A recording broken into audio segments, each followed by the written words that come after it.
জাপানের মাঝেও কিন্তু বিভিন্ন ধরনের কমেডি হয়, বিভিন্ন নাট্য পরিচালনা করে এবং বিভিন্ন পোশাক পরে অনেকেই কিন্তু ঘোরাফেরা করে। এখানে দেখেন একজন আছে, সে কিন্তু এটা কিসের পোশাক, ব্যাটম্যান নাকি অন্য, এটা হয়তো বা জাপানের কোনো অনুষ্ঠান বা কোনো একটা টিনেমার কোনো অংশ হতে পারে।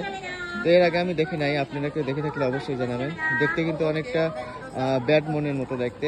এই পাশে কিন্তু আরও অন্যান্য আছে। এইগুলা ডাব্লিউর মধ্যেও কিন্তু অনেক কিছু হয়। এই যে ডাব্লিউ যে বক্সিং খেলা হয় তার মধ্যেও কিন্তু এরকম থাকতে পারে। তো তারা কিন্তু বিভিন্ন ধরনের মজা করে, বিভিন্ন সুন্দর সুন্দর তারা বিভিন্ন ড্রেস পরে কিন্তু এভাবে চলাফেরা করে, অনেকটা কিন্তু কুকুরের মতো দেখতে।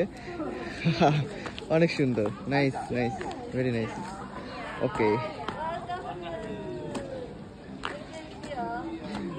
তারা দেখছেন সবার সাথে কত সুন্দরভাবে মিলেমিশে ছবি তুলতেছে এবং কত সুন্দরভাবে তারা বিভিন্ন পোজ দিচ্ছে, বাচ্চাদের সাথে, বুড়াদের সাথে এবং বিভিন্ন বয়সের মানুষদের সাথে। তো এভাবে কিন্তু জাপানের বিভিন্ন জায়গাতে, বিশেষ করে না আমাদের এখন নারিতা যে মন্দির আছে, এখানে মন্দিরের কাছে কিন্তু এই প্রসেসগুলো বেশি হয়, কারণ এখানে বিভিন্ন ধরনের পর্যটক ঘোরাফেরা করে এবং এখানে ভ্রমণ করে, যার কারণে কিন্তু এই সিস্টেমগুলো কিন্তু জাপানে প্রচুর দেখা যায়।